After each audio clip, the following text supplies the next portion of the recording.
I've been honored to work with people that are older than me. I sit on boards, and it's like people in their 50s, and here's me, 20, I don't know, 8-year-old, and I'm just seeing how they do things. Right? Did you, because earlier you said, I think before we started talking, earlier you said you've learned to take care of yourself, Oh, yes. to slow down as well. Was there something that led to you having the realization, I have to take care of myself? Because for many people I know who are extremely effective. Oh, yeah. Yeah, and like you said, you take on so much. Yeah. It's almost like you have a bit of a breakdown Yeah. before you realize, I can't keep going like going this. like this. So, the other thing I also am doing is saying yes slowly. Okay. Yeah. I'm not entirely on the spectrum of saying no completely. So one of them shared and said, I didn't know I was my biggest problem. Oh, wow. Yeah. She must have, Yeah. She sat there for a while. She wrote the gratitude note Uh-huh. and was like, wait, I've been deterring my own acceleration because you're constantly thinking you're not enough, you don't fit in, You're holding yourself back. you're not a part of, I don't know. Sometimes with society has shaped success in a very extravagant way, if I may say. Yes. Yeah. It's either your status, which family are you from, or family in terms of wealth, right? Like what are your what businesses, business acumen. Do a finance check. Do a diagnostic on yourself, what type of spender are you, what do you want your portfolios to look like, we talk of retirement, we talk of investment funds, but how do you get there? Before you get there, understand yourself. That me, if I have money in my wallet, everything is going to call my name. I'll walk to a store, I am swiping, I am Momo coding, Airtel coding, and sometimes even bits of pieces of our generosity. You know how you go out with your friends and like, no guys, don't worry, I got it. Yeah.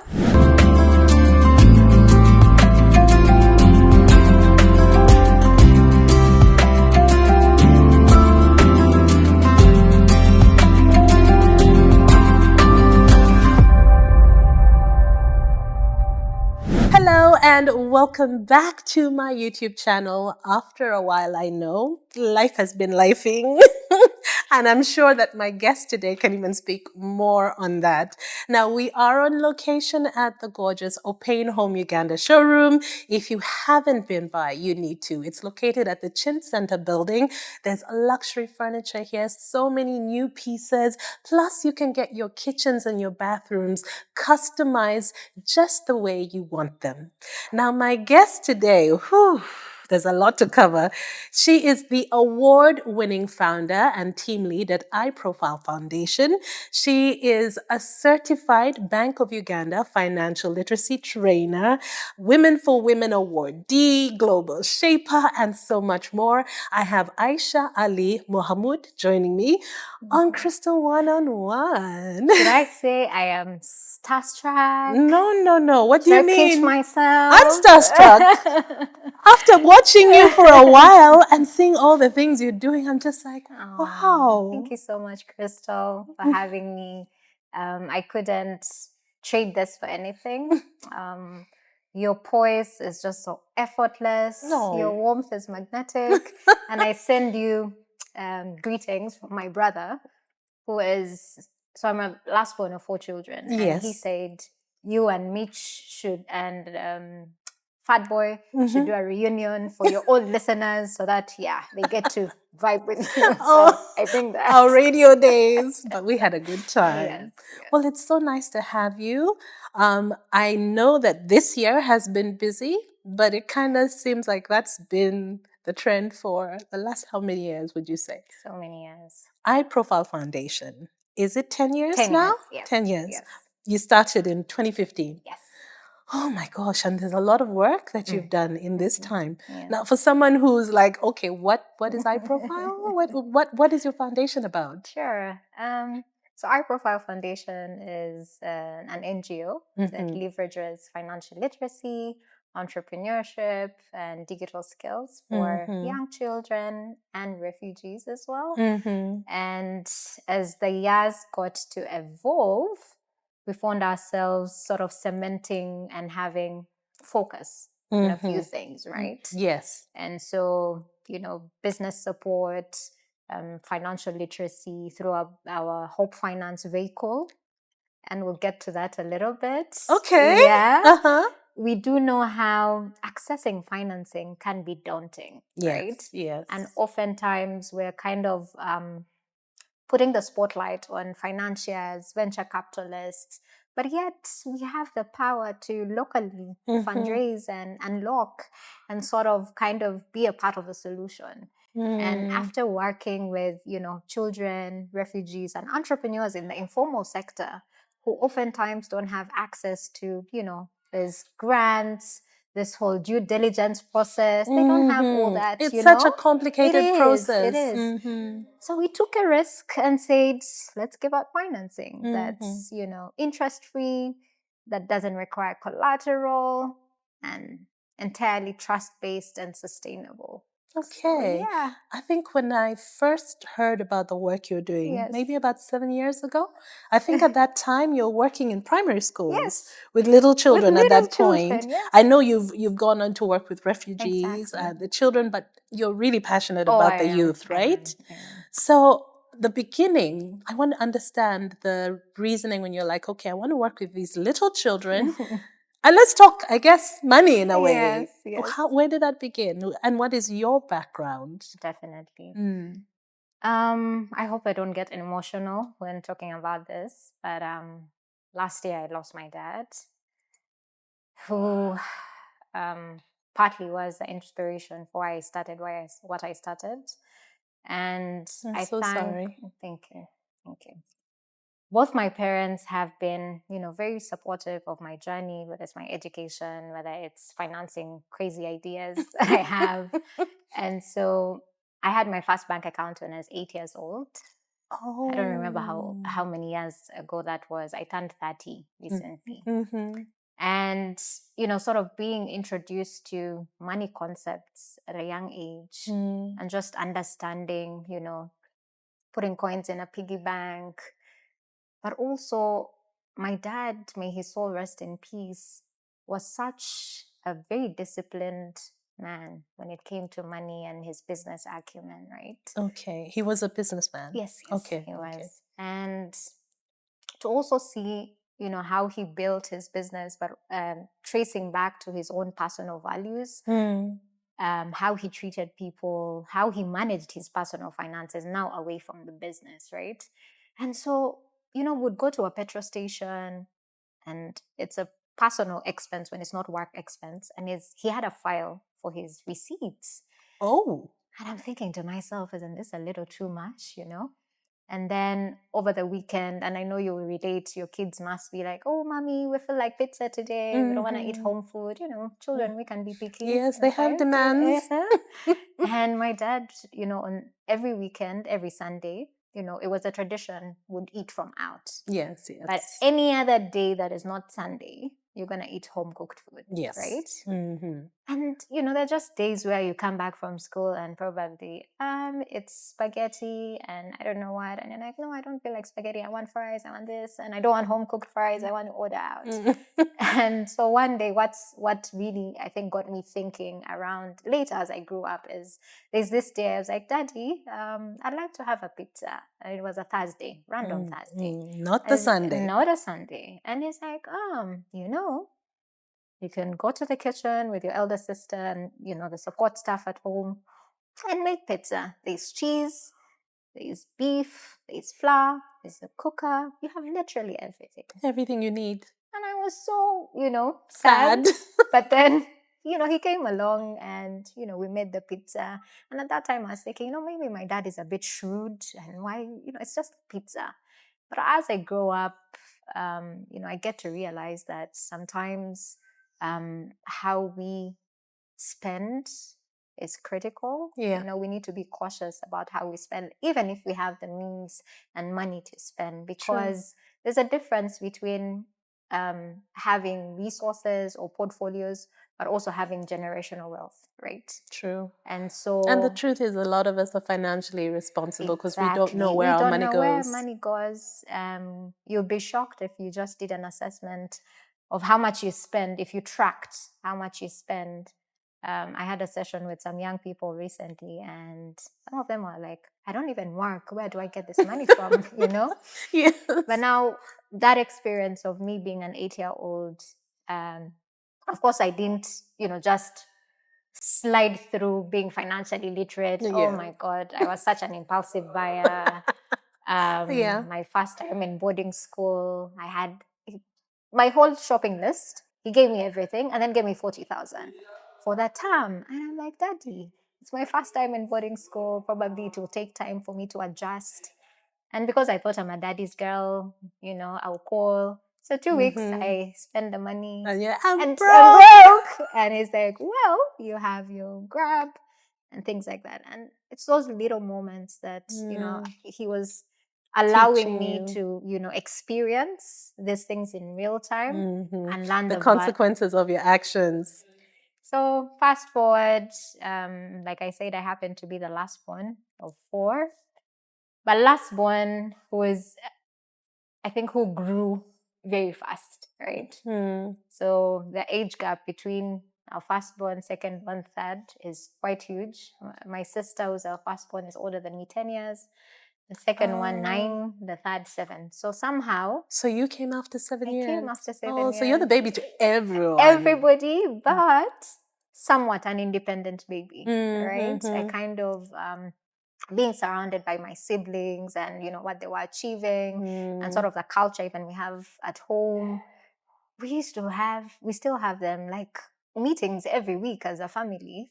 And even my little 10-year-old self or 9-year-old self will sit in those meetings just to understand, where are you at, how is school, So what are you what kind of working family on. meetings? Because one of the things that I think we're losing Yeah. in this generation is that closeness as a family, where you actually know what's going on in each other's lives. We're getting so, Drifted away, yeah. apart, right? And there's some people like, well, the world has changed, we're different. But I love that because also your family's supposed to be your support system. Yes. So things are unraveling in your life Yeah, and no one knows. exactly, right? And you shouldn't be hunting them alone, right? So these family meetings, what would happen? Yeah, so definitely start with a prayer, check in. How's everybody? What's going on in your life? How is school for some of us who were in school at that time? What support do you need? And then my dad would also give us updates of how he's doing, how the business is doing, what new things are coming up, what vacations can we plan for as a family? Are we meeting the goals we set? So we'd do vision boarding together as a family. No. Yes. Oh man. Okay. And then accountability, at the end. And just my dad reminding us of the values we uphold as a family, really respect, kindness, timekeeping. Like my dad, oh my God, Crystal.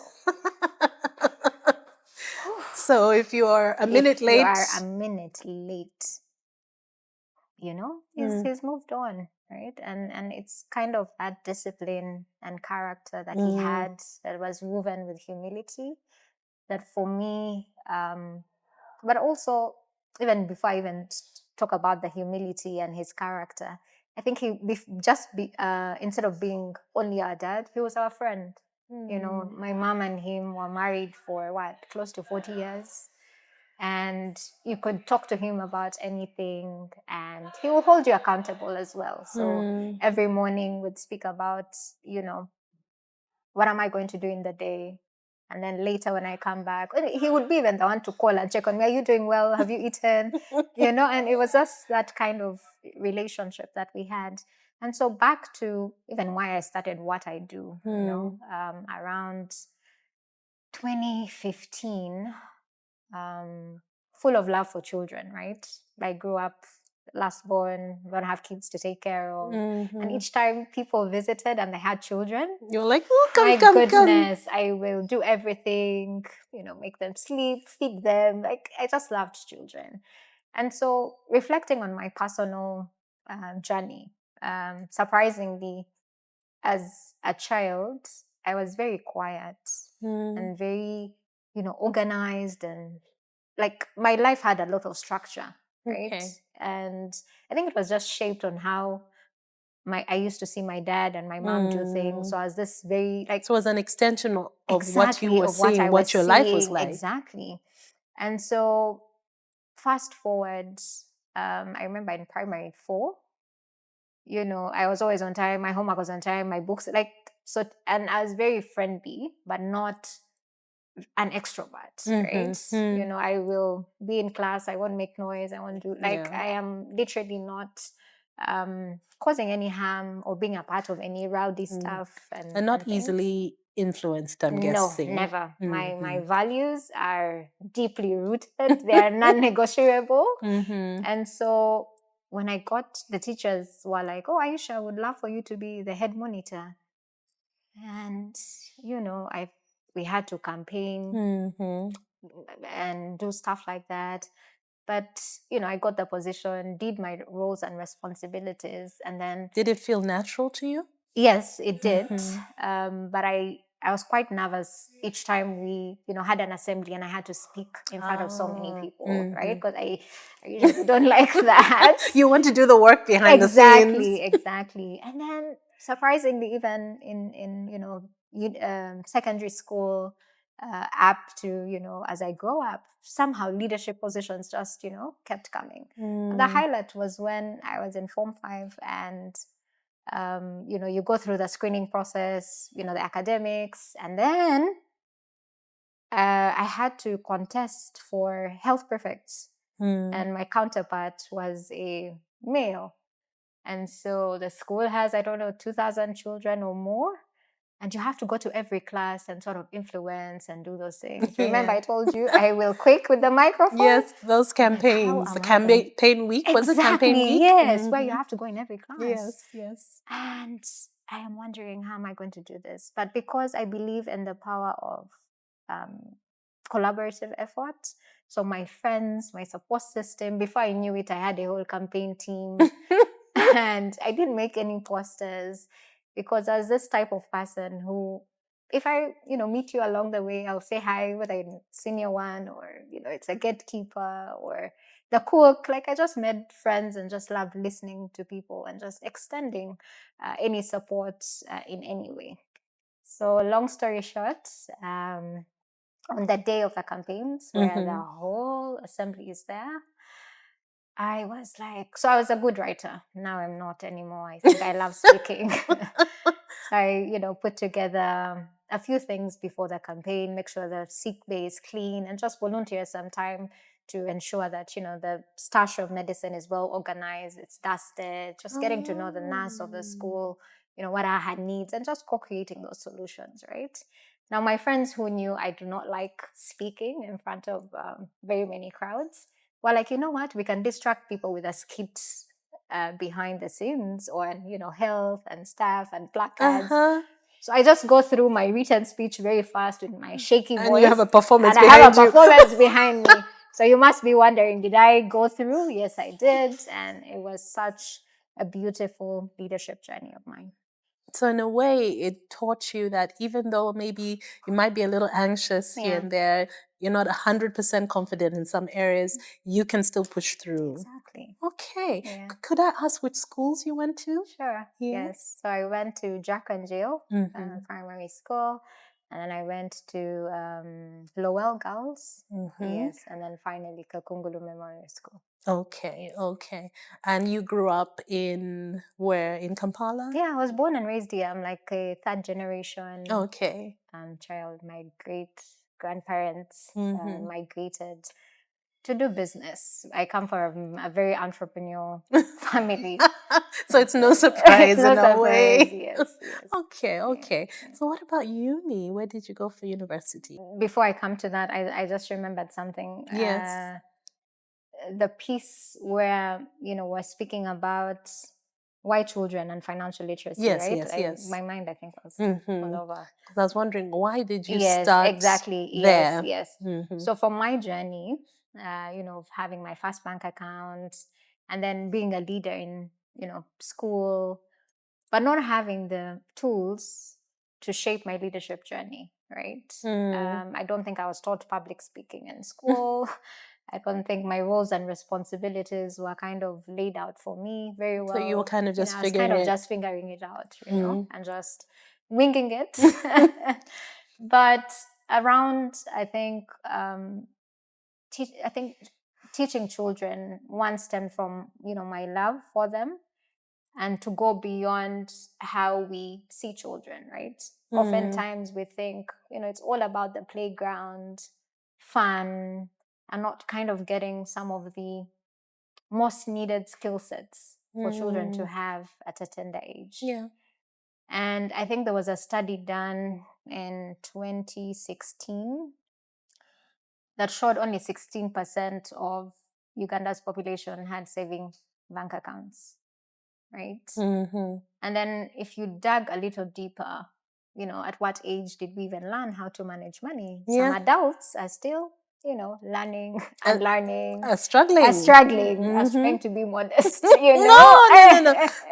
We find the adults will Yeah, have the worst financial languages out exactly. there. You're like, really? Mm-hmm. Exactly. And sometimes it's, because some of these things were not kind of a part of our childhood. Mm. We Yeah, kind of saw talking about money as a taboo. true. You're a child. Why Mm-hmm. do you have money? Why do you have Where did you get money? it Don't from? ask Don't me. ask for money. Mm-hmm. And so Or when I even if a child is just curious, like, how much is this? exactly, Are you the one are you the paying one for it? buying exactly, right?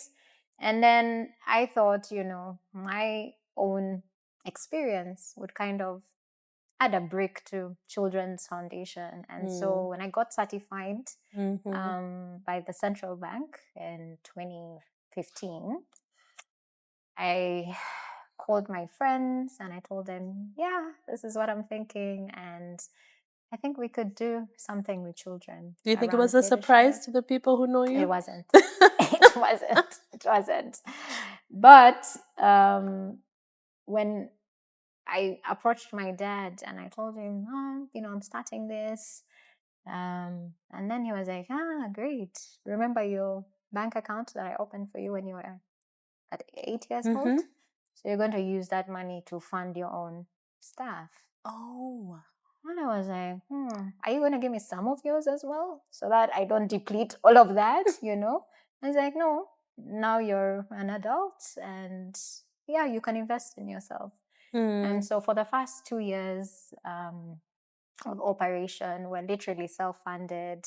My friends were, giving off of their time for free, and we're doing all these amazing things. And breaking down money concepts for children is not Mm. complex.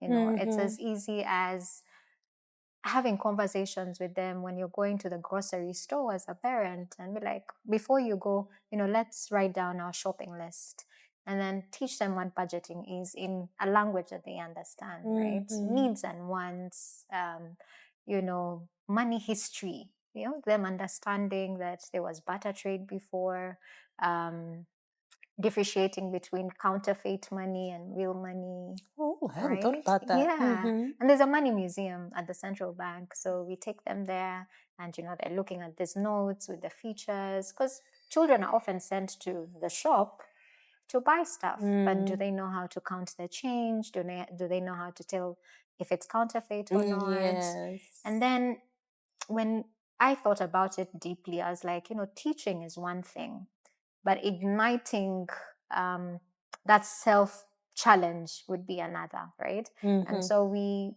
dubbed the program the Coin Dream Challenge, The Coin right? Dream Challenge. Yes, because coins in our adult life seem like, change, it can add up to anything. But you will be shocked that now 10 years later, we've had over 3,000 plus children have bank accounts open for them by their parents and co-create this road to saving journey. Kids they get pocket money, right? They get Yes. windfall surprises, the tooth fairy, which The tooth I fairy, mean, I got a birthdays, lot of those, Christmas. and they're putting money aside. And I told people, you know what, we need to create a challenge, and the kids will create their own piggy banks. So we got soda bottles, and they were part of the process, and the spraying, the sticker. And what are we trying to teach them is a coin over time will multiply. But also, we intentionally used boxes that they could open just to see their habits, Okay. As the adults will say, To see how they're coming along. Yeah, how they're coming along. Someone will be like, I mean, children don't have what to spend on. They love candy, they love toys, so they will just spend, right? But I'll tell you for a fact, and I hope, research is done over time, the children are better money managers than us. I think so. I mean, my son's piggy bank to get money out of there. Exactly. And he just wants to save. Yeah. I'm always like, do you want to spend something? He's like, no, No. just put it there. Just put it Exactly. there. Just put it there. Exactly. So I'm always like, is this your personality or is it because you started when you're young? But also another thing about piggy banks, I think, where a lot of people make mistakes. Yeah. Sometimes we get a child a piggy bank, but there's no plan for the money. There's So no it's goal, right? then what are you saving What are you for? saving for? So it's important. So we teach them concepts of goal setting. Is your goal specific? Is it measurable? Is it attainable, realistic, and time bound? But then because we piloted with 4 schools, and a private school, an international school, a government aided school, and then a community school. And we started with 4 schools, 100 children, 25 each. And they went through the educational phase. We gave them the saving boxes that they co-made, and then told them to save for 90 days. Okay. And then on World Saving Day, on 31st October, we convened all these children. Now, I was like, oh, everybody was doubting, will the kids come with money? Some might have broken, it's 90 days, right? Some might have broken those boxes And already. spent it. But I had this belief, that they would show up in money. And I realized, okay, where's this money going after here? So I walked to Bank of Africa on 1 week to the event. And on the way, I meet Dennis, who I'll disclose who he was in the bank later, talks to me about the bank offerings and the portfolios and, all these things. And I am so glued to, I was like, yes, we're going. So I tell him, can you connect me to, I don't know, who should I speak to so we get this done? And we didn't need any sponsorship. We just wanted them to show up. Yes. So he puts up a phone call, puts up his phone and calls a lady called Olive, who is now on our board, and tells her there's this young lady here who says 100 children who have been saving for 90 days, and they have a grand finale on World Saving Day. Okay. And he gives me her number. I call her, hi, Olive. She's like, yeah, do you need anything from us? I'm like, no, just show up. Are you sure the kids have saved? Yes, deep inside me, I know they have saved. So you fast believe. forward, they show up. And all these kids are walking, and all the boxes had money. The one I was proudest of is that child who saved 100 shillings. And why? Because oftentimes procrastination takes us back. That first step, the fear, the commitment. So for him to take that step and put that 100 shillings, which he could have, purchased candy. I think there was candy at that time of 100 shillings. Now I don't know. But it was just beautiful to count our money, coins.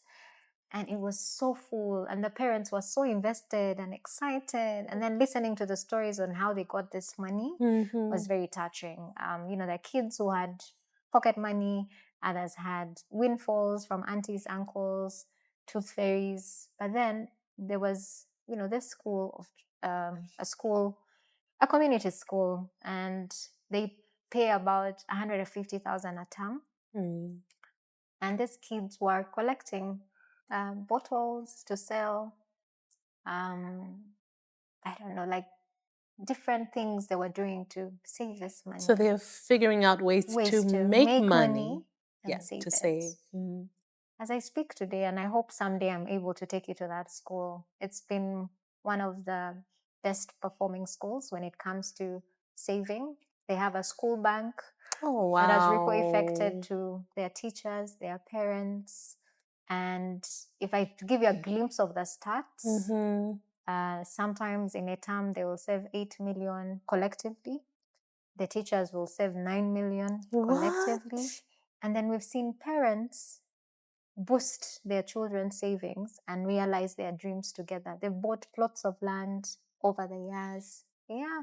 Oh And my now there's one gosh. constructing like small rentals. And she was like, I did not know that out of consistent saving and the discipline and all that stemmed from her son. So there was this little boy.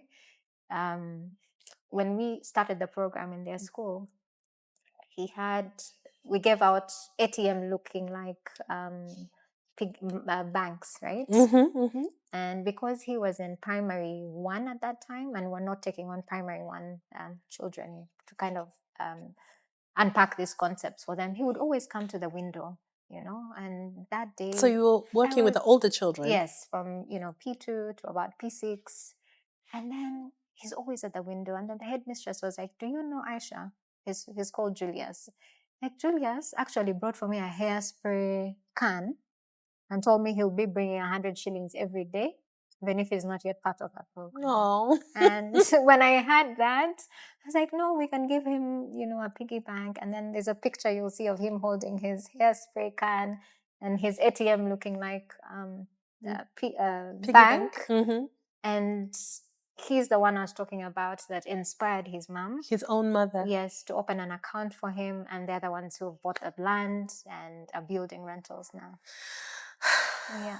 And that's what it boils down to. Exactly. That your savings, as long as you're disciplined and you have a goal in mind, Yes. not just saving for the sake of saving, yes.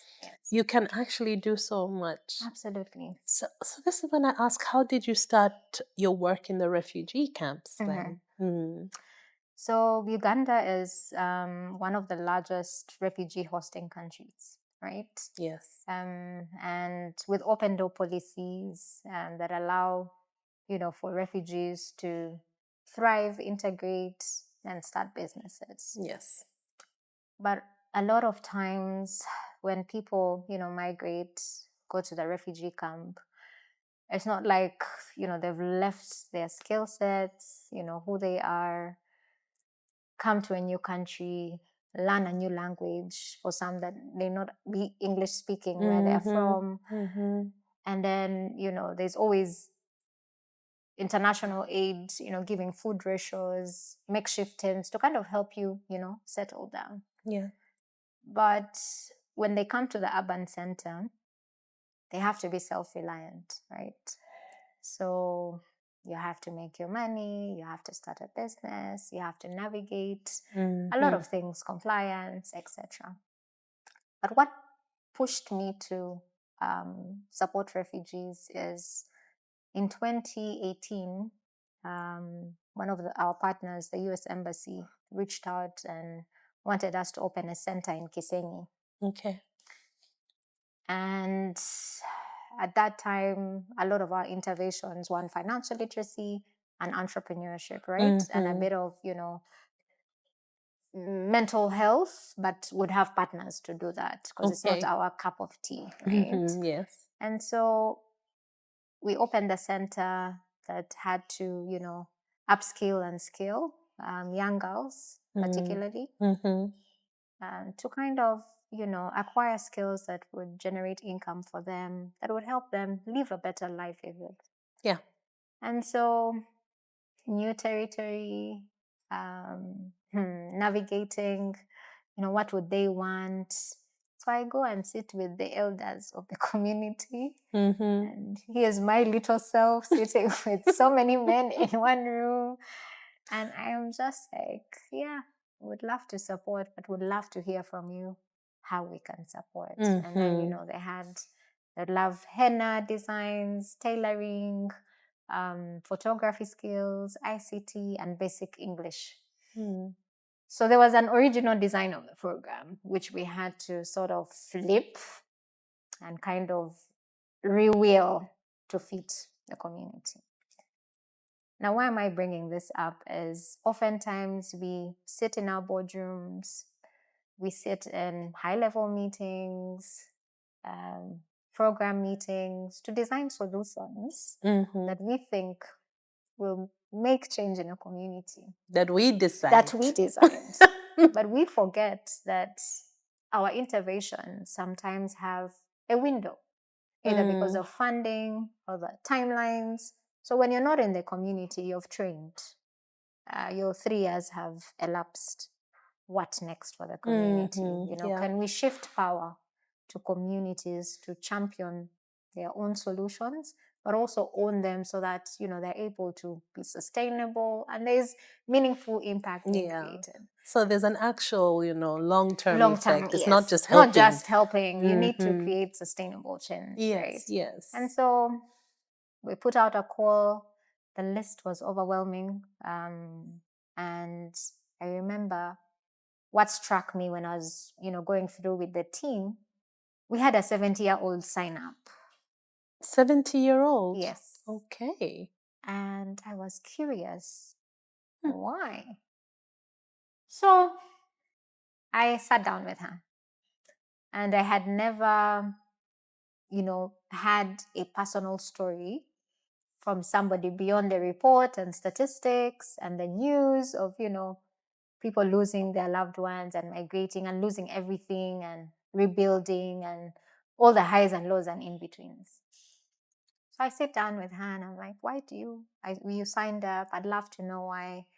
And she's like, I've not had the opportunity to sit in a classroom, to learn something because of, sometimes cultural biases, sometimes you're always on the move or financial constraints. Yes. And I thought, maybe 1 day, 2 days, you'll get tired. As you get older, you're exhausted, right? But guess what? She was always the first person to come, even before our own administrator. And she was almost the last person to leave. And she graduated.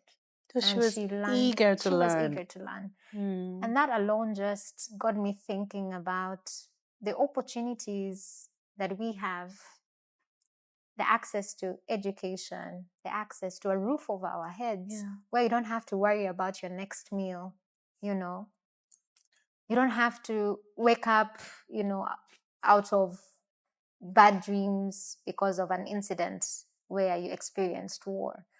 And so for me, her not having an excuse and to continue her quest just gives me the willingness and energy to keep doing more, because you don't know how that one small pocket of kindness, skill, could change somebody's life. So it's a reminder that we do take a lot of things for granted. We do. And then and that's why it's important, and like you said, to be in the communities and to hear these stories, because it's tough to hear it, but what's your excuse? Exactly. If you have so much of an advantage in life.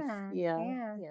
And maybe just curiously, I did, usually when I'm starting a session, I ask people to write gratitude notes to themselves, because you're constantly thanking everybody else, right? You're thanking God, you're thanking, the enabling environment, you're thanking somebody who's helped you do your chores, run your businesses. But how often do you pause? Even as you said, I'm having a real moment. I'm like, but I'm grateful for the people in my life, the opportunities. I don't think it's rare that I'm like, rare that we are. Because it kind of feels like I did that. Right? And then that's important. When you ask young people, what's holding you back from thriving?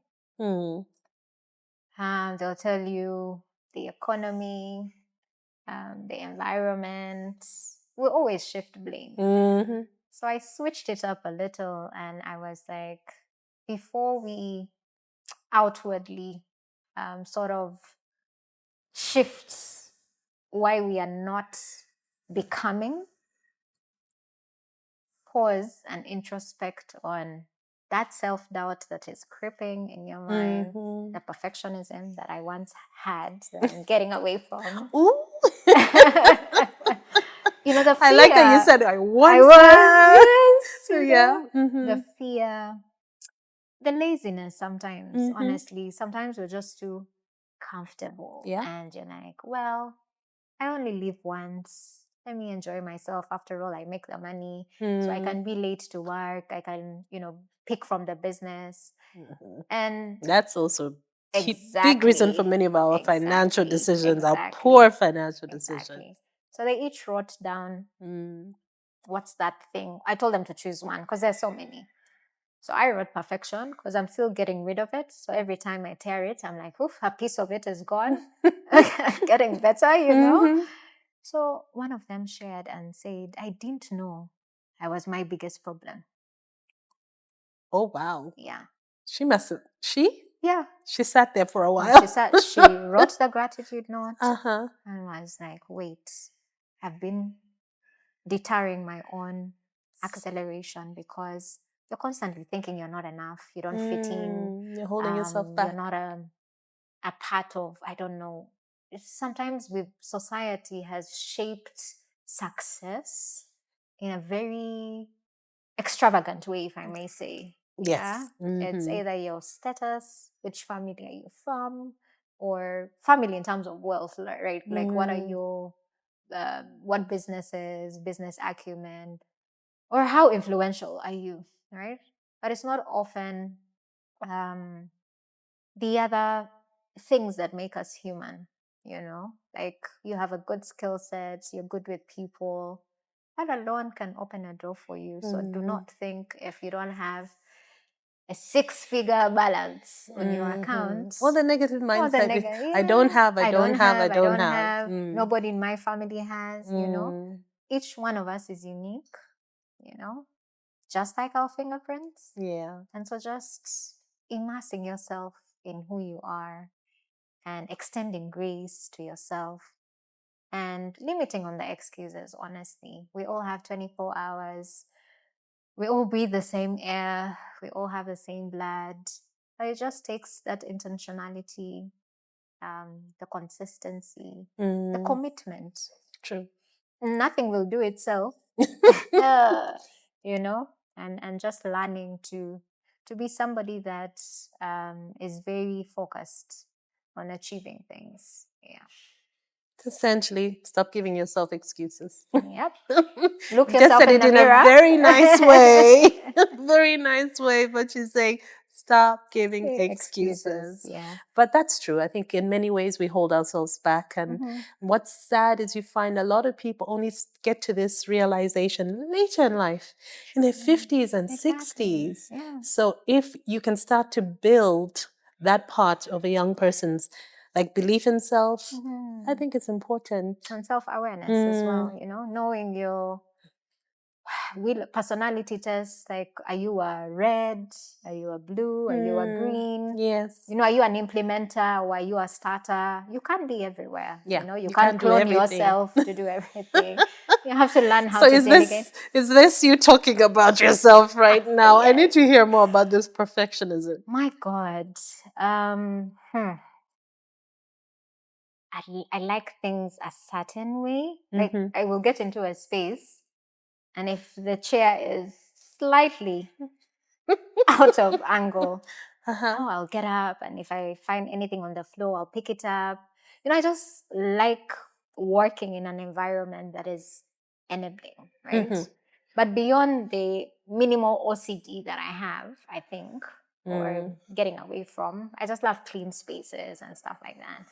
But then if you can't make your own bed, and wake up in the morning and just tune your mind to having a flow. And I know creatives will come at me for this because, they kind of love doing things in their own way. Differently. And now I love that actually the gig economy is more structured, more aligned, just going out of the normal to allow for ourselves to, accelerate our output when it comes to deliverables. But for me, if I go to my desk and probably I left something here, the first thing I'll do is reorganize it. I'm like, okay, yeah, now I can work. But that also started shifting to work, right? Okay. So it started showing up in other ways. Yes, it started shifting, and then I realized I'm delaying a few things because the concept note is not designed, it's too wordy, and then I'll tell somebody, oh no, this can't go out like this. Let's work on it and present our best self, right? But then sometimes, because of the limited time we have, or how efficient, or how the productivity time that people have. So I'm a morning person. Yeah. 5 to 2, anything after 2. I will be in my corner. Yeah. I'll be like, I can't. You feel like drained. No, I am drained. I am exhausted. And now there's some people from 2 to, I don't know, night owls. They'll even be and like all 9 to 3 a.m. They're most Exactly, productive. exactly. So just understanding where each of us lies is critical, right? This is interesting. I'm asking you about it because in many ways people look at being a perfectionist as a good thing, and it has its advantages. Yeah. But sometimes when it comes to working with others, you don't play well. You Yeah, don't yeah, play well you're too much. because things aren't good enough Yes. for you. Yes. And it's good to have standards, of course. Exactly. It's very good to Yeah. have standards, but then Yeah. it also becomes very difficult to delegate. Exactly. So I would take on 200 Way more. things. I'll work on it. I will, I don't know, edit it until last year, I think. Just last year that I've been on a journey, Crystal. These things will keep coming out of the closet. You're like, oh, Aisha, slow down, breathe in. It's okay, The email went out with a typo from It's an not the end of intern, the for world. example. Yeah, nothing will happen. But the ethos, I think, that guides us is we have to have an integration because there's no balance. There's no work-life balance. There's no perfection, imperfection balance. It's just weaving pieces to allow us to sail smoothly. And then just lowering our personal expectations sometimes that, Crystal, if you are attention to detail, that can't be everybody. That is true. And how do you weave that into your process so that people don't feel overwhelmed? Yeah. How do you support them? And you're like, this is how I do things. You can take a look at it. Sometimes, instead of sending a whole link, just hyperlink it. This is how you do it.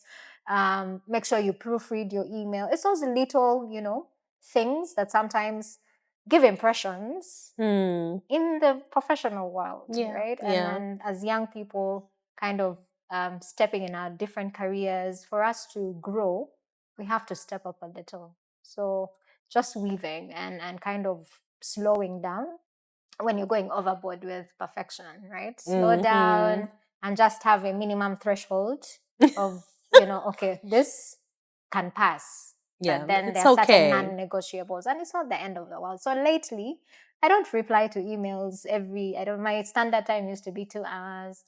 Now, 3 days is good, 72 hours, because I'm human. So we feel like, oh my God, I have to. Crystal, I would have had my phone right now and just, making sure. So now I breathe and because you can't pour from an empty cup. No, you can't. You can't. And did you? Because earlier you said, I think before we started talking, earlier you said you've learned to take care of yourself. Oh yes. To slow down as well. Was there something that, like, led to you having the realization, I have to take care of myself? Because for many people I know who are extremely effective. Oh yeah. Yeah. And like you said, you take on so much. Yeah. It's almost like you have a bit of a breakdown Yeah. before you realize, I can't I keep can't going like keep going like this. this. So, the other thing I also am doing is saying yes slowly. Okay. Yeah. I'm not entirely on the spectrum of saying no completely. But you're I trying am to. saying yes slowly, right? Okay. So, I've been honored to work with people that are older than me. I sit on boards, and it's like people in their 50s, and here's me, 20, I don't know, 8-year old, and I'm just seeing how they do things, right? But sometimes when you show up as somebody who gets things done, everybody will run to you. For Yeah, everything. could you help me review this?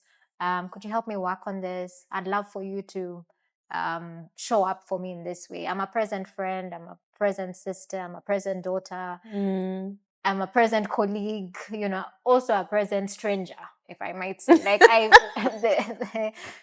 honestly, I will, if I see somebody, going through something randomly on the road, it will, dawn Yeah. on me, and I will feel like doing something, because extending help is just so fulfilling, honestly. So back to, where I got to, okay, this is enough. I realized, I'm good at partnership building, and I think that stems from I'd call myself a connector. I love my friends to know each other, but I also I go beyond transactional. Like, So if I was to say to you, oh, I've been thinking about doing ABCD, yeah, chances are you say, oh, I know someone. I know somebody, yeah, And then and then I you. will do the connection. But also that also in my friendships, yeah, like my friends are friends to my friends, and I'll bring them together, because I just believe that, that Ubuntu spirit and us just showing up for each other is important. Yeah. So from my yes saying, from day 1 to day 365, to everybody and anybody, I am sleeping at 12, 1 a.m. because I have my long list of to-dos, and I have another long list of others to-dos, and then I have another long list of maybe do's, which I bring in the top priority category. Like, if I will tell you, I'll send this by close of business, trust me, it has to be close of business. And it was just this one day when I looked at my to-do list, and I am like, whoa, Like, what is when going am on I going here? to finish this? It's 24 hours. My productivity time is, but then I would stretch myself 2 a.m. at that time, 12, just to get things done. Yeah. And sometimes we have this maze of clouds in our calendar. My God, Crystal, my calendar used to be red all throughout, red, green, whatever. I think I became colorblind at some moments. And I'm like, no, no, no, no, I do not. And I was carrying work home, family time that should be sharing a meal and just laughing. I'm there with my laptop. Oh, mommy, I need to submit this. Like, I'm always turning my conversations into work-related conversations all the time. Like, I'll meet you, Crystal. Oh, Crystal, by the way, do you know this? But I'm not telling you, what country I visited, or Not what telling me Egyptian anything culture about I you. learned, or Yes. if I'm an animal phobic person. But recently I went to Tanzania in Saval, some place called Saval Wildlife, and I fed giraffes and zebras, and I sat with lions. Those 10 seconds of my life, were everything. But it's often that, I never was showing, I was a present friend, through the phone. And slowly, as I got all these responsibilities on sitting on a board, and I don't know, showing up for every training, every panel session I'm called up, I was exhausted. I woke up one morning and I felt, like a truck, the heavy trucks, maybe which is the heaviest truck, by the way, whichever one it is. It felt like it ran over me. I couldn't feel myself, but I still got up and it still kept pushing. But like you were I was exhausted to your core. Like you would ask me and you could see the exhaustion over my face. Yeah. Oh no. Yeah, Those I are didn't. important things. I didn't travel, not for work. Not I traveled for work. Nothing for nothing yourself. for myself. Like I kept postponing my travels, my lunch dates with friends. So when I realized that, I made a decision.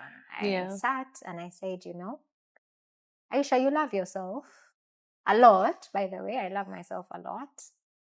And I love being comfortable. And comfortable in the sense of having good sleep, not worrying about the email that has come in, learning to say no. And so what I did was I had to introspect deeply and have a boardroom conversation with myself in multi layers of, you know what, Aisha, it's okay to not work. Even Sundays I used to work, by the way. Like that's how bad it had Sounds gotten. like your entire life was work. Such a workaholic, right? Friends would call me out, do you have lunch? I'm in a meeting, I'll call you back. The call back is I don't know how many weeks later, oh, I forgot to call you back, and this and this. Yeah. Until a friend of mine who, when she was giving birth to her firstborn, I was there for her. Like I told her, I love being there. And in the labor ward and stuff, it was really exciting. So you were there? I was there. And then her second child, I saw him 2 years later. Right. And she once made a statement and said, Aisha, we both live in Kampala, but, and I realized, okay, I am drifting away from who I am. Yeah. And I need to reclaim my being. Good for you. And being present. So nowadays, the spa is not a luxury. It's intentional. You can even create a spa at your home. Yeah. Soak your feet in Himalayan salt and also schedule the spa treatments, for you can pause just to take care of yourself. Exactly. Yeah. And then nowadays, anything. So our work hours. So I started pouring my self-care into the team. So we start work at 9 and at 3:30. Fridays we work at up to 12:30. And then we just took a break that's going on till February. Oh, the 2nd. Yeah. Oh, wow. And when people are well rested, they show up differently. Could you tell that I was exhausted the whole year? It's because I've been weaving pauses. On Wednesdays, you'll find us playing games together. And it's okay. Like if you've not sent that email today, send it tomorrow. As long as you don't prolong the tomorrow to 2 months later. Yeah. So as long as you still meet your deadlines, you meet your of course. deadlines and just be human and just have conversation. I drink more now. I'm prioritizing my good sleep. So I bought a humidifier. Before I sleep, I tune my mind to having a good sleep. Because, you can get to a point where you dream about work. I used to dream about work. And wake up like, oh my God, I haven't done this. Yes. And then one meeting after the other, one meeting after the other. By the time the day is done, you don't have the energy to show up for your family intentionally, for your friends. And so it's beautiful to take care of yourself. No, good for you. You must be shocked that I'm saying this. No, I think it's incredibly important. And I think you really needed it. Because I was on the extremes of Yes, and you do know there's also an element of being a bit of a people pleaser. When I was listening to you, I'm like, a lot of us have it and struggle with it. Yes, it's hard to say no. How will they feel? Yes, because you're constantly thinking about, but they need my help, but I can do this. And the problem with, but I can, doesn't necessarily mean you should. No. Yeah. It's not a mandate. You didn't sign a contract. Well, good for you. At least you didn't have to get to a point where you literally had a breakdown. No, thank God I didn't. Yeah. I wasn't taken to hospital and stuff like that. So I am sane and I am rested and I'm excited. It's just beautiful to know that you won't work on a Monday. Yesterday we worked because we were closing. On my Mondays now, starting 2026, Mm-hmm. you will find me in the cinema alone, even if, or at the beach. I was telling someone Monday Yeah, it's is the my best day day. off. Unless I Exactly. have meetings, Yeah, it is literally my day off. exactly. Like, just be you, and it's okay. Yeah. You know. Yeah. So Good for you. thank you. So we're coming to the end of 2025. That's 10 years for Yeah. iProfile Foundation. How does that make you feel? Did you have a big celebration this year? Or you've pushed it to another time? Yeah. So, a decade of impact, right? I think I'm becoming old. No, excuse me, then what will some of us say? What are you saying here? Crystal, I've just joined the third floor. I am like, ooh, guys. Yeah, it's adulting here, but I celebrate. I'm never shy to say my age because it's it's your becoming, and it is part of your story. exactly, and every year is beautiful in its own way. So the 10 years, I can't crunch them up, but if there are 3 words I would use, is they were deeply rooted in purpose, in pivoting, and more importantly, collaboration. Collaboration. Yes. Now, I know that there's so much that you have done. We can't even touch on all of it in this interview. Yeah. But you have told me that some exciting things are coming. Yes. And one is because you finally let go of the perfectionism. So like, I finally decided to do something. After how long? 3 years. 3 years. Yeah. What is that you're like, okay, it's fine now? Yeah. So, financial literacy puzzle. A financial literacy puzzle. Yes. Oh, okay. Yes. As we trod into these different generations of life, our way of learning shifts. And now there's something called gamification. Gamification. Yes. Like, how do you unpack what you might think are hard concepts and make them fun? Like, how do you gamify them? And so 3 years ago, I was like, yes, our interactions with the kids are fun. We have like a market day. They're making loombands. They're selling. They're writing budgets, going to the supermarket, like doing role play because you want to make it as fun for them. But then, as you continue to expand your impact, you're not going to have to hire people across the globe to be able to expand your impact. Yes. But you can sort of accelerate that impact in innovative ways. But because children love puzzles, I used to love puzzles. It's like, we can gamify and have puzzles that teach and start conversations about money at home. So it was a process. Oh my God. We had to have characters, storylines, and I appreciate creatives so much, right? Animating, having info leaflets with it. So we have different concepts, topics. So they will range from even debt. Whether children borrow money, I don't know if you. Yes. Yeah, but I went. And we don't, and we let them, go with it. We once went to a school and they must have been a P4 class, and we asked, how many of you have ever borrowed money? They all put up their hands. How many of you have paid back that money? Their hands were still up. How many of you intend to pay that money? Their hands were going down. And I was like, wait a minute, we need to unpack even the hardest concepts for children. Now imagine doing it in a fun way. They will gravitate towards it. It will spark their curiosity. They will come and ask you as a parent, mommy, what is debt? How do you have conversations around debt with them, borrowing money, the consequences of it? So it's a series We of have to avoid those financial bad manners. Exactly. And when do they start? And when do they start? And kind of just having them like normal conversations, but sitting over a puzzle and, allowing with kids cognitive ability to think, to concentrate. So it's a lot of things beyond just the puzzle.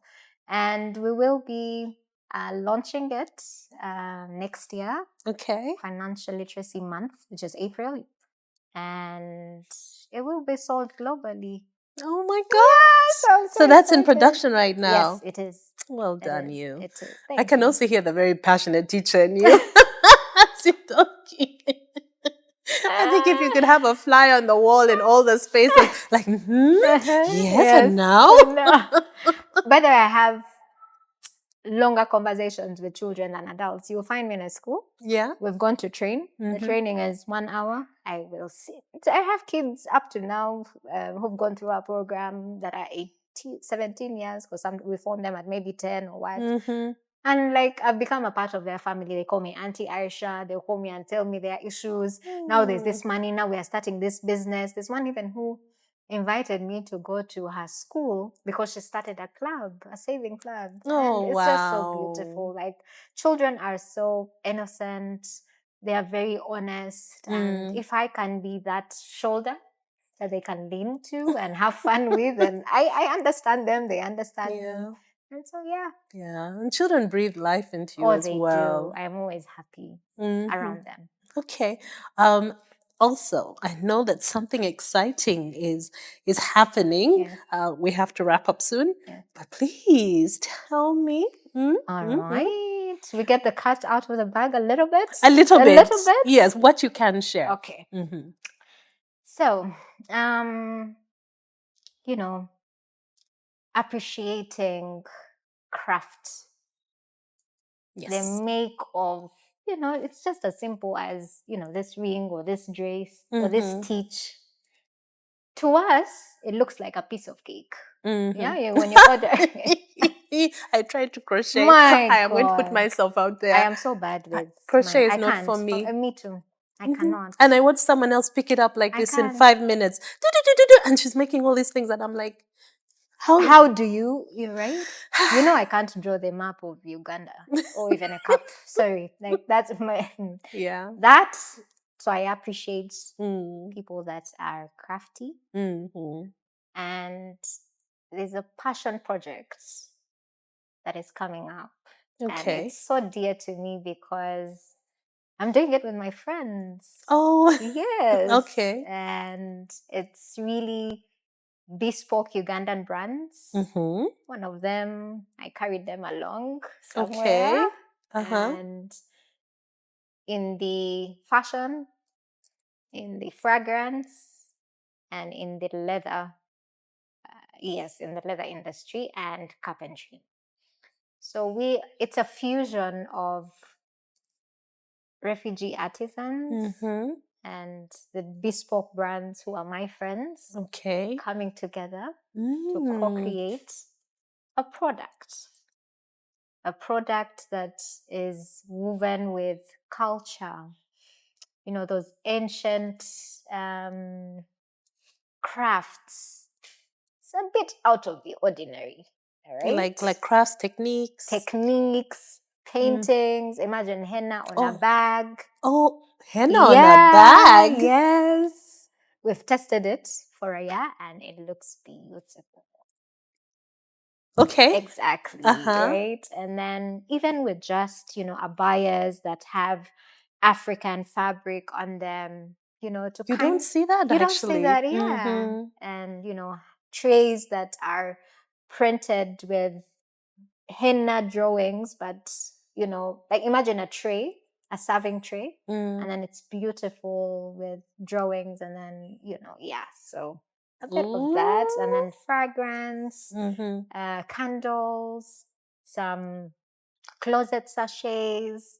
I'll stop there for now. But I am so excited, and definitely we will send some of the samples your way.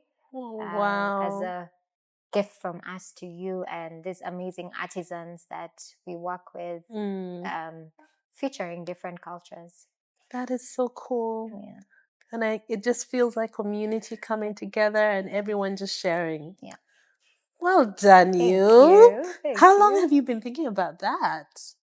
I think it's been about 2 years, 2023, yeah, 2 years.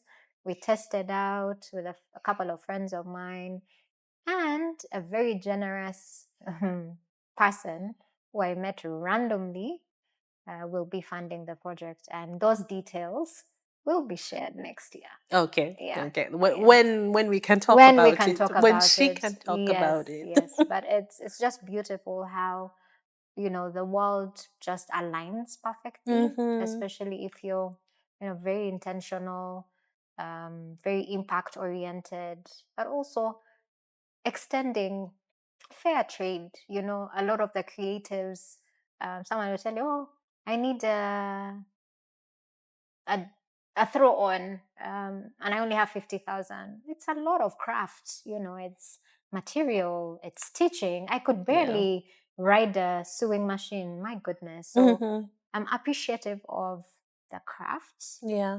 that the creatives and artisans. And And they I think should it's be paid time that well now for they're their. paid well for it. Yeah, Yeah. Yeah. absolutely.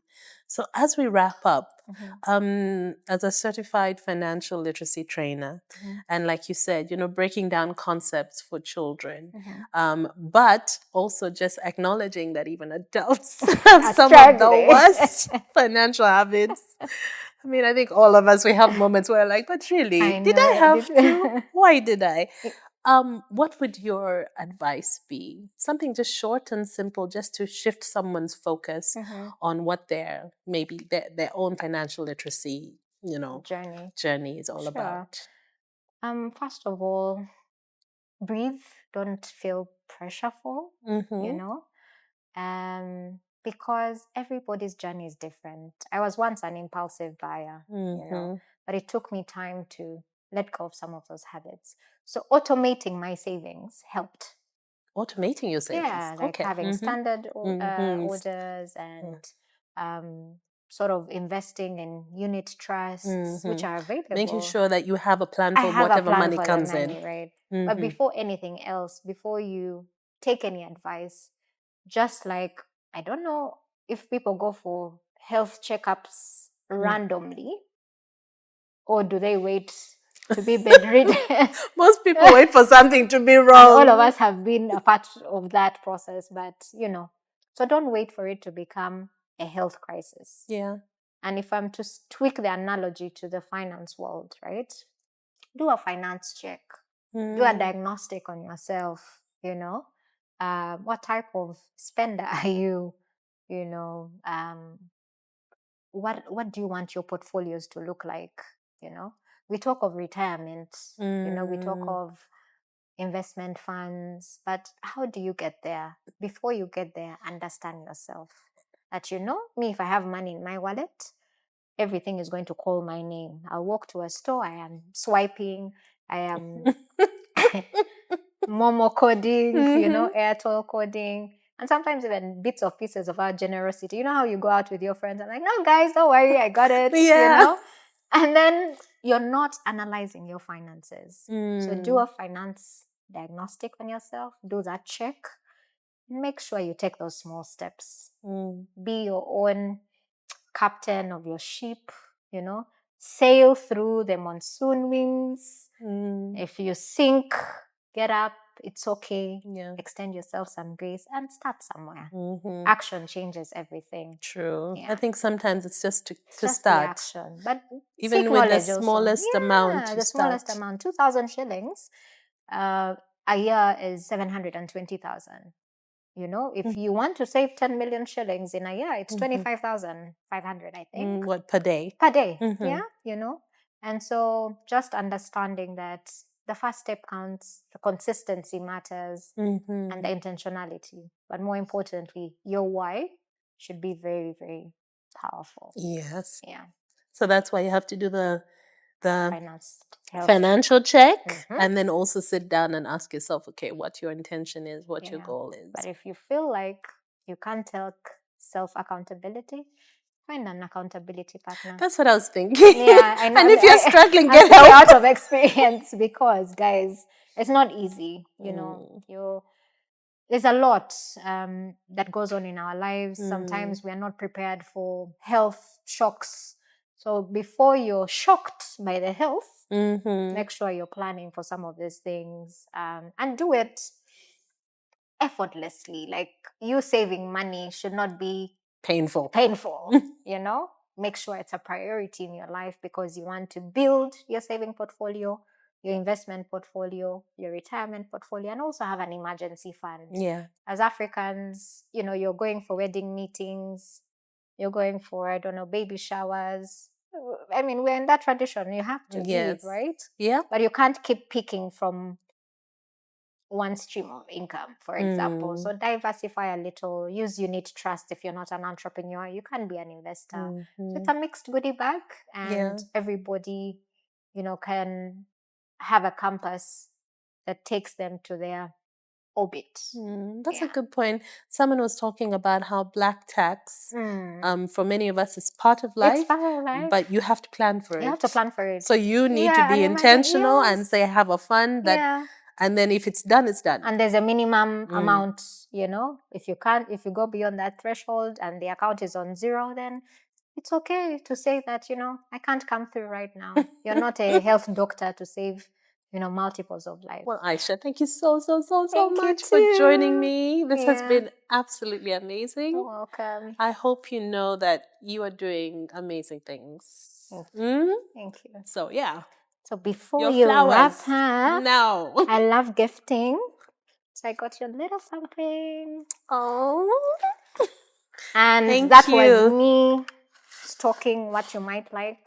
Ooh, So I okay. got you candles. I know you like cooking, so for your setup. Yes. Oh, And then thank you yeah, very, very much. you're welcome. I do appreciate it. Welcome. Thank you. Asante. Bye. Bye.